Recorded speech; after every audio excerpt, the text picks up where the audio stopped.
사람은 참 됨됨이가 잘 된 사람을 만나야 한다는 게 정말 중요한 부분이 아닐까 싶습니다. 오늘은 몇 년 전 이야기이기는 하지만 저의 이야기를 해보려고 해요. 사실 저도 어디 가서 이야기도 하지 못하고 정말 속으로 끙끙 앓기만 했었는데 이제는 몇 년 지나기도 했고 너무 기가 막힌 이야기라서 한번 말해보고 싶습니다. 저의 가슴속에 품고만 있었던 이야기입니다. 저희 남편은 훤칠하고 잘생겼었어요. 누가 봐도 잘생겼다고 이야기를 할 정도로 그렇게 생겼었죠. 물론 저도 처음 보고 두근거리는 마음을 숨기긴 힘들었습니다. 그 사람도 저를 보고 같은 감정을 느꼈을 테죠. 하지만 저는 옛말이 틀린 게 없다고 생각을 하는 사람이었고 그 사람을 보고 잘생겼고 설레기도 했지만 내 사람은 아니라고 생각을 했었죠. 흔히 말하는 얼굴값 한다고 하잖아요. 그래서 그런지 저는 내키지 않았습니다. 그런데 점차 하는 짓을 보면 마음이 안 갈 수가 없더라고요. 처음에는 남편이 먼저 이야기를 건넸고 그리고 나중에는 제가 훨씬 더 많이 좋아했습니다. 그렇게 저희는 연애를 시작했습니다. 물론 남편에게 여자가 없었던 것은 아닙니다. 잠시의 바람은 있었지만 저는 그걸 모른 척하고 넘어갔죠. 결국에는 저에게 돌아왔으니까요. 그때 이후로 다시는 이런 일이 없을 거라 생각을 하며 그렇게 저희는 결혼을 했습니다. 막상 결혼을 하려고 보니 남편은 부모님도 없었고 정말 혼자더라고요. 사람을 참 좋아하는 사람이었는데 그 이유도 알 수 있었습니다. 어릴 때부터 워낙 어렵게 커서 그런지 사람의 품이 그리웠다고 해야 할까요? 사람들이 늘 저희를 보면서 하는 소리가 저는 약간 엄마 같고 남편은 아들 같다는 소리를 많이 했었어요. 그 정도로 저는 이 사람에게 유일한 사람이라 생각을 했고 엄마 같은 존재라고 생각을 했습니다. 저도 젊을 때는 칼같이 끊고 했었는데 이 사람을 만나고 많이 변했던 거죠. 그렇게 결혼을 하고 아이까지 낳고 저희는 잘 살고 있었습니다. 철이 없기는 했지만 나름 돈도 벌어다 주고 그렇게 좀 착실하게 살았죠. 아이가 어렸을 때는 아이가 좋아서 늘 집에도 빨리 들어오고 그렇게 저희는 나름 행복하게 살았습니다. 하루하루 살아가면서 가정의 안정감을 느끼며 살아가는 듯 했죠. 그리고 남편도 점차 안정이 되는 듯 했고 철이 없어 보이기는 했지만 아빠가 되었다는 자부심이 있었어요. 하지만 그건 오래가지 못했습니다. 자신이 다니고 있는 회사의 신입사원과 바람이 났던 것이죠. 그것도 철저하게 관리를 하면 모를까 참 허술한 사람이었습니다. 동료가 눈치채고 저에게 말해준 것이죠. 아이 없고 바로 회사로 뛰어갔고 그 여자의 머리채부터 잡았습니다. 남편이 소식을 들었던지 불이 나게 달려오더라고요. 잘못했다고 회사에서 싹싹 빌고 그 여자도 싹싹 빌었습니다. 전에 바람 피운 전적이 있어서 그런지 저에게는 익숙했고 그저 돌아오기만 하고 가정을 지키면 된다고 생각을 했었습니다.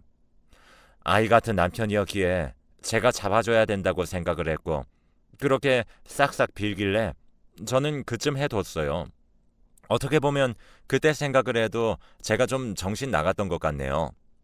남편을 많이 좋아하기도 했고 철없는 행동이라고 생각하고 제가 조강지천이 아무데도 못 간다 생각을 했었던 모양입니다. 가정도 지켜야 했었고요. 그렇게 두 번째의 바람도 넘어갔습니다. 그 후로 저에게 얼굴을 들 수 없어서 회사를 못 다니겠다고 하더라고요. 그만둘 거라고 시위를 하는데 다음 날부터 출근을 하지 않는 것이었죠. 참 기가 찼습니다. 아이처럼 들어 누워버리는데 아들이 오히려 더욱더 듬직하더라고요. 참 아이 같았던 남편, 생각도 없었던 남편. 그렇게 저는 남편에게 아이를 맡겼습니다. 아이라도 봐줄 거냐고 물어보니 그렇게 하겠다고 하더라고요. 어쩌겠어요. 아이가 먹는 것도 있고 우리 세 식구 먹는 밥값도 있는데 돈을 안 벌 수는 없고 가장은 회사 안 나간다고 하고 결국 제가 나갔습니다. 남편만큼 벌어오진 못했지만 그래도 어느 정도 벌어왔어요. 저도 나름 한다면 하는 성격이라서 취직하고 흔히 말하는 부업도 하면서 그렇게 가정을 지켰습니다. 이렇게라도 가정을 지키면 된다고 생각했습니다. 남의 집은 남편이 술 먹고 때리고 한다고 하는데 저희 남편은 제 말은 어느 정도 들어먹는 사람이었거든요. 그렇게 몇 년이 흘렀습니다. 아이의 케어는 늘 남편이 하고 있었습니다. 그래도 나름 자기가 집안일 한다고 청소도 해두고 빨래도 해뒀습니다. 아이를 데리러 왔다가 데리고 오고 그런 일들은 잘하더라고요. 제가 시킨 일은 잘하는 사람이었죠. 그러던 어느 날 몸이 너무 안 좋은 날이 있었습니다. 정말 머리 핑핑 돈다고 하는 말이 맞더라고요. 계절이 바뀌는 시기였고 환절기라서 그런지 몸도 으슬으슬 안 좋더라고요. 저도 나이를 먹어가는 건지 그날따라 영 몸이 좋지 않았어요. 결국 회사에다가 말을 하고 조퇴를 했죠. 그렇게 집에 들어갔는데 신발 하나가 더 보이더라고요. 처음에는 믿기지 않아서 이게 내 신발인가 싶었습니다. 여자의 신발이었거든요. 그렇게 안방으로 들어가니 남편이 딴 여자랑 함께 있더라고요. 바로 들고 있던 가방부터 집어던졌고 남편이랑 여자 둘 다 깜짝 놀라서 저를 쳐다봤습니다. 그리고 남편은 또다시 찾아와서 손이 발이 되도록 빌기 시작했죠. 그때도 참 웃겼던 게 남편이 먼저 와서 무릎 꿇고 싹싹 비는데 여자가 어리둥절해 있으니까 얼른 와서 빌으라고 막 시키더라고요. 그런 거 보면서 저는 또 바보같이 그래도 얘는 나밖에 없구나 싶었습니다. 그냥 스쳐가는 인연이라고 나는 당신밖에 없다고 이야기를 하는데 또 그 말을 믿었어요. 싹 정리하겠다는 그 말을 믿었죠. 남편은 빌기를 정말 잘하는 사람이었어요. 그날 욕하고 난리를 쳤었습니다. 벌써 세 번째 바람의 목격이기에 이번에는 조금 더 강하게 보여줘야겠다 생각을 하고 집 밖으로 쫓아냈습니다. 겨울이었는데 두꺼운 옷 하나 없이 쫓겨났던 남편. 그렇게 남편은 딴 데도 가지 않고 집 앞에서 저를 기다리더라고요.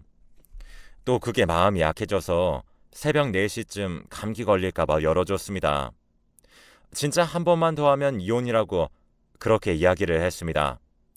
거의 한 달간의 냉전을 가지고 그렇게 풀어졌습니다. 참 이렇게 보니 제가 바보 같네요. 처음에 직감이 맞았는데 그걸 이기지 못하고 이 사람을 만나서 저는 그렇게 남편이 아니라 아들처럼 그렇게 키웠습니다. 바람을 혼내서 잡았고요. 돈도 벌어 오지도 않았어요. 그래도 그 사람 좋다고 생각을 하고 붙잡고 늘어졌습니다. 술도 안 먹고 때리지 않았으니까요. 지금 생각해보면 그런 것도 너무 당연한 건데 저는 이 사람밖에 없어서 그런지 그런가 보다 하고 다 넘어갔었어요. 그 다음부터는 또 잘하더라고요. 남편이 참 잘하는 게 바로 저에게 잘해준다는 것이었습니다. 돈은 못 벌어도 애교도 많았고 이야기도 잘했습니다. 사람을 좋아하는 만큼 사람을 끌어당길 줄 아는 사람이었죠. 그렇게 또 하루하루가 사라지는 듯 했습니다. 그리고 세 번째 바람으로 약속을 받아냈던 게 바로 취직이었습니다. 막노동을 하러 가든 어쩌든 돈을 벌어오라고 했습니다. 저도 회사를 그만둘 테니 돈 벌어오라고 그렇게 말했죠. 잘못한 게 있어서 그런지 순순히 알겠다고 하더라고요. 몇 날 며칠 그렇게 일을 알아보고 하더라고요. 저는 남편이 일을 구했다고 하면 그만둘 준비하고 이제는 아이를 좀 더 케어해야 하지 않을까 하는 생각이 있었습니다. 남편이 어느 날 취직을 하더라고요.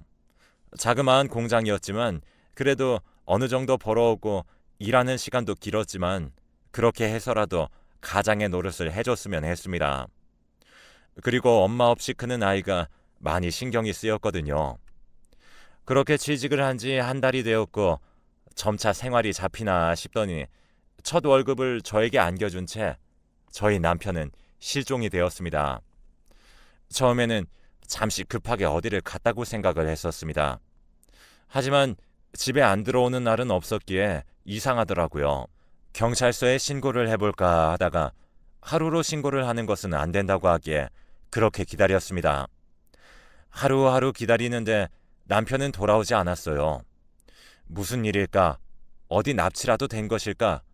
정말 누군가 돈 벌어준다고 하는 것에 따라가 버린 것은 아닐까? 무서운 세상인데 이 철없는 사람이 사기는 당하지 않을까? 엄청 많은 걱정이 되었습니다. 그렇게 일주일이 지났지만 남편은 돌아오지 않았습니다. 아이가 아빠를 찾기 시작하고 그제서야 저도 수소문해서 남편을 찾기 시작했습니다. 경찰도 찾았지만 흔적이 없다고 합니다. 그때 당시에는 CCTV가 그렇게 많이 보유가 되지 않은 상황이었고 공장 동료들의 말을 들어보면 일도 잘 마치고 퇴근한다고 하고 집에 들어간다고 하는 것도 들었다고 합니다. 하지만 집에 돌아오지 않았습니다. 전단지라는 전단지는 만들어서 뿌렸고 그렇게 남편을 찾기 급급해서 저는 회사도 그만두게 되었습니다. 갑자기 사라져버린 남편이 너무 걱정이 되었죠. 저녁에 하는 일을 구했고 아이를 재운 뒤 저는 밤에 나갔습니다. 낮에는 아이와 함께 전단지를 돌리러 가고 밤에는 야간 일을 했습니다. 고되었지만 어딘가에서 살아있는지도 죽었을지도 모를 남편 때문에 정말 하루하루 눈물이었습니다. 그렇게 바람을 피우고 했었지만 소중한 저의 남편이었고 얼마나 철이 없고 어린 생각을 가지고 있는 사람이라는 것을 알기에 많이 걱정이 되더라고요. 그렇게 1년이라는 시간이 지났습니다. 낮에는 전단지에 그리고 밤에는 야간일, 너무 힘이 들더라고요. 살도 거의 10kg이 넘게 빠졌습니다. 도저히 안 되겠었기에 저의 가게를 가져야겠다는 생각이 들더라고요. 제가 자유롭게 나갈 수 있고 남편 찾을 수 있는 일도 할 수 있도록요. 그렇게 저는 야간에 일을 하면서 낮에는 또 제빵을 배우기 시작했습니다. 잠은 제대로 자지 못했지만 그래도 가게라도 내게 된다면 조금이라도 수월하겠지 하는 생각으로 그렇게 시작을 하게 되었어요. 대출을 내어서 가게를 내고 아들과 조금씩 자리를 잡으면서 살아가고 있었습니다. 물론 남편은 그때까지도 소식이 없었고 저는 계속해서 그를 찾아 헤맸죠. 밤에는 꿈도 꾸었는데 그가 어디선가 살려달라고 이야기를 하고 저는 암흑 속에 갇힌 어딘가에서 소리를 지르며 그를 찾아다니는 꿈을 꿨습니다. 참, 어떻게 그렇게 사람이 하루아침에 실종이 되다니요. 모진 말을 했던 것도 미안하고 내가 일하러 나가라고 해서 그렇게 된 것인가 싶어서 죄책감도 있었어요. 아이가 날마다 아빠를 찾았는데 차마 어떠한 이야기도 할 수 없었죠. 가게도 어느 정도 자리를 잡혀가면서 저는 계속해서 남편을 찾았습니다. 정말 남편은 어디론가 솟아버린 건가 싶을 정도로 소식이 없었습니다. 경찰서에서 남자 시신이라도 나왔다고 연락 오면 혼비백산해서 가는 날들도 많았고 꿈에서는 남편이 죽어서 저를 원망하는 꿈도 꾸기도 했죠. 하루하루 지나갈수록 내 탓이라고만 생각이 들었고 차라리 죽었다고 하면 포기가 될 텐데 어떠한 소식조차 없으니 답답해서 미칠 노릇이었습니다. 그렇게 시간은 3년이라는 시간이 지났습니다. 저도 3년이라는 시간이 흐르니까 점차 포기를 하게 되더라고요. 그렇게 거의 포기한 채로 저는 아이를 키우면서 가게에 매달렸고 아이도 점차 아빠를 잊어가고 있었죠. 3년은 진짜 계속해서 찾았고 결국 2년이라는 시간은 전단지만 의무적으로 돌릴 뿐 돌아온다는 기대는 하지 못했던 것 같습니다. 하지만 저 때문이라는 생각에 놓을 수도 없었고 하루하루 악몽에 시달리면서 그렇게 살고 있었습니다. 그러던 어느 날이었어요. 오랜만에 친구랑 연락이 닿아서 이야기를 하는데 저의 결혼식도 참가를 했던 예전 친구가 죽었다는 겁니다. 그것도 교통사고로 말이죠. 그동안 남편 때문에 정신도 못 차리고 결혼하고 거의 못 보다시피 했었는데 정말 예쁘고 잘 사는 친구였고 능력도 있는 친구였거든요. 남편과도 함께 본 적이 있었는데 그렇게 그 친구가 갔다고 하니 정말 씁쓸했습니다. 사람 가는 게 이렇게 순서가 없구나 싶기도 하고 저희 남편은 살았는지 죽었는지 알 길이 없으니 더욱더 답답했죠. 그날 그 친구를 생각하면서 참 많이 울었고 남편도 생각나서 많이 울었어요. 그럴 때마다 달래주는 우리 아들, 어느덧 커서 저를 달래주기까지 하더라고요. 그렇게 하루하루 버티다시피 살았습니다. 혹시라도 살아있다는 희망은 끝까지 버리지 않았어요. 그가 돌아가게 된다면 더욱더 잘해줘야지 하는 생각으로 그렇게 버텼습니다. 물론 안 돌아온다는 가능성이 크다는 걸 알고 있었지만요. 시신이라도 찾고 싶었습니다. 그렇게 한 달 정도 지났을까요? 거짓말처럼 저희 가게 앞에 남편이 나타났습니다. 진짜 산거지꼴을 하고 말이죠.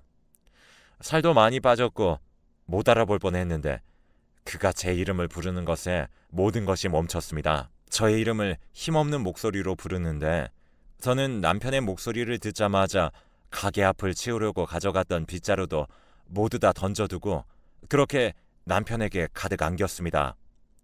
혹시라도 꿈일까, 놓치지는 않을까, 없어지진 않을까 하는 생각으로 그렇게 가득 껴안았습니다. 꿈이 아니더라고요. 몇 년 동안 그렇게 잊고 있었던 그의 채취에 그대로 느껴졌습니다. 며칠을 씻지 못한 건지 냄새가 나는 것도 저에게는 현실적으로 받아들여지더라고요. 그런 냄새조차 좋았습니다. 기적도 그런 기적이 없었어요. 거의 6년 만이었습니다. 어느 날 갑자기 사라졌고 어느 날 갑자기 나타난 남편. 그렇게 저는 남편을 집으로 들였고 일단 냄새가 너무 나니 씻으라고부터 했습니다. 그리고 그 사이에 밥을 차렸고 가게를 닫고 집으로 들어왔죠. 어떻게 된 거냐고 물어봐도 답이 없었던 남편. 그렇게 일단 밥부터 주는 게 맞는 것 같아서 집에 있는 모든 반찬들을 꺼내어 밥부터 시작했습니다. 어느 정도 다 차리고 나니까 남편이 슬그머니 나오더라고요. 씻고 나니 그나마 깨끗해 보였습니다. 예전에 얼굴이 보였는데 살짝 나이가 든 게 보이더라고요. 자그마치 6년이라는 시간이었으니 당연하게 변했겠다 싶었습니다. 그렇게 앉아서 밥을 먹기 시작하는데 밥 먹는 동안은 물어보지 않았죠. 그냥 그 상황들이 모두 다 꿈만 같았어요. 그동안 마련했던 집부터 시작해서 가게까지 전부 다 보여주고 싶었습니다. 당신이 돌아올 곳은 여기라고. 그렇게 밥을 다 먹고 그는 말을 시작했죠. 집으로 돌아가는 중간에 누군가에 의해 자신이 어디론가 끌려가더니 산속이었고 어디인지도 몰랐다고 해요. 일을 시키기 시작하는데 말도 안 통하는 외국인들이었고 그저 일을 하지 않으면 혼을 냈다고 합니다. 그래서 어쩔 수 없이 일을 했고 탈출도 하지 못하게 했으며 경비가 삼엄했다고 하죠. 한마디로 정말 팔려갔던 것입니다. 그리고 몇 년째 일을 하던 중에 어느 날 경비가 느슨한 날이 걸렸고 그렇게 도망쳐서 나왔다고 합니다. 그동안 저와 아이가 너무 보고 싶었다며 그렇게 이야기를 하더라고요. 화가 진짜 많이 났었습니다. 얼마나 무서웠고 왜 사람을 그런 곳에 가뒀으며 그런 악질들은 사라져야 한다고 생각했습니다. 제가 지내온 6년간의 시간도 지옥이었으니까요. 그래서 바로 말했습니다. 또 언제 그런 상황이 닥칠 줄 모르고 도망갔다는 것을 알면 또 찾아올지도 모른다. 그곳이 어디냐? 신고하자.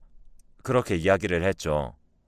하지만 다시는 엮이기 싫다고 하면서 손사래를 치더라고요. 아무래도 그때 받은 충격이 그대로 있나 싶어서 일단 그날은 넘어갔습니다. 근데 아무래도 걱정이 되더라고요. 혹시라도 또다시 남편이 없어지면 어떻게 하지 싶었습니다. 너무 걱정되고 다시는 이런 일들이 없었으면 하는 바람으로 다시 한 번 더 남편에게 이야기를 꺼내봤어요. 그런데 이제는 화를 내기 시작하더라고요. 자기한테는 고통의 시간들이었는데 이렇게 계속 이야기를 하게 하는 것도 정신적으로 아프게 하는 것이라고 말이죠. 남편의 말도 맞는 것 같았어요. 그렇게 핸드폰도 다시 뽑고 그동안 남편이 고생한 걸 생각해서 이것저것 좋은 것도 해먹이고 옷도 사입히고 했습니다. 자신 없는 사이에 이렇게 성공했다며 내 마누라 자랑스럽다며 이야기를 하더라고요. 그렇게 몇 달이 지나갔습니다. 남편은 당분간 쉬었습니다. 친구들도 만나라고 하고 용돈도 줬죠. 그동안 얼마나 힘들었을까 싶어서 그렇게 해달라고 하는 건 다 해줬습니다. 그냥 건강하게 돌아와 준 것만으로도 아주 고마운 일이었죠.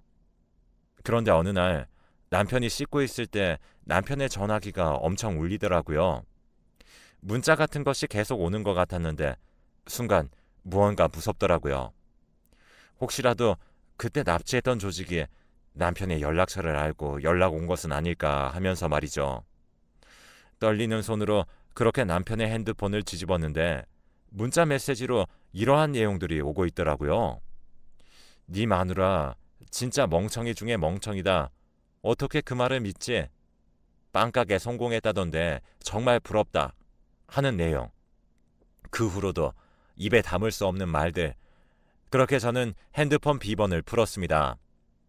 단순한 남편은 패턴이 쉽거든요. 충격적이었던 내용. 쉬고 나오는 남편에게 이 내용이 무엇인지 물어봤습니다. 그러자 남편이 바로 무릎을 꿇더라고요. 그냥 친구에게 그동안 있었던 일을 말하기가 쪽팔려서 그냥 어디서 잘 살고 있었다고 말했다고 합니다. 하지만 내용들은 그게 아니었거든요. 앞뒤 내용이 전혀 맞지 않았고 저는 큰 소리 쳤습니다. 지금부터 똑바로 대답 안 하면 다 죽여버릴 거라고 말이죠. 그제서야 벌벌 떨면서 말합니다. 몇 달 전에 죽었다고 했던 친구, 그 친구와 함께 야반도주 했던 거예요. 공장에 새로 취직하게 되면서 그 친구가 사업적으로 남편이 일하는 공장에 왔었는데 그때 결혼식에서 본 게 기억이 나서 서로 말을 걸었던 거죠. 그렇게 거의 공장 다니기 시작했을 때부터 만나기 시작했고 그 친구가 남편을 결혼식장에서 봤을 때 마음에 들었다며 그렇게 둘이 함께 지내자고 이야기를 했답니다.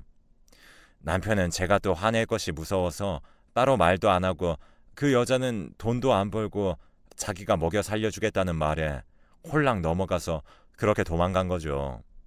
제가 찾는 것도 알고 있었는데 조금 하다가 말 줄 알았답니다. 그리고 자기도 언젠가는 돌아가야지 생각이 들어서 따로 말하지도 않았고요. 그 여자는 혼인신고 이런 거 필요 없이 그냥 살자고 해서 살았답니다. 그냥 동거 말이죠. 정말 철없죠? 이게 무슨 말입니까? 그렇게 교통사고를 당했을 때 장례식장도 못 갔답니다. 부모들한테 보일까 봐요. 집에는 갑자기 부모님들이 찾아왔고 나가라고 했고 그렇게 갈 곳이 없어서 거의 한 달간을 노숙했다고 합니다. 그래서 그 거짓골을 하고 저한테 온 것이었죠. 정말 기가 막히죠? 자기는 어째도 돌아올 생각이었다며 그렇게 매달리는 남편. 정말 띵 하는 느낌과 함께 아무 생각이 들지 않더라고요. 6년간 지옥에서 살아온 것을 생각하면 뺨이라도 한 대 치고 싶었지만 저는 그냥 그놈과는 할 말도 없어서 나가라고 했습니다. 물론 이혼도 했고요. 여전히 잘 빌더라고요. 무릎 꿇고 싹싹 빌면서 다시 받아달라고 잘못했다고 하는데 예전의 모습과 오버랩되면서 내가 괴물을 키웠구나 하는 생각이 들었습니다. 말을 할 때도 그렇게 자신은 잘못한 게 없다는 표정, 그리고 싹싹 비는데 그 모습조차도 그냥 저는 받아주는 사람으로 생각하고 의무적으로 하는 행동. 네, 저는 그와의 인연을 완벽하게 끊었네요. 지금은 어떻게 살고 있는지도 모릅니다. 몇 년이 지난 지금도 저는 정신적인 충격이 있어서 치료를 받고 있는 현실이기도 합니다. 어디에도 이야기를 할 수 없었던 저의 이야기. 저는 그렇게 지금은 완전히 다른 동네로 이사왔고 아이와 함께 행복하게 지내고 있습니다. 그 사람의 상처로 인해서 남자는 거들떠 보지도 않고 아들만 보면서 살아가고 있네요. 세상 살다 보면 참 별 인연이 다 있죠. 저의 긴 이야기 들어주셔서 감사하고 이야기 들어주신 분들의 앞길에는 행복만 가득하시길 바라겠습니다.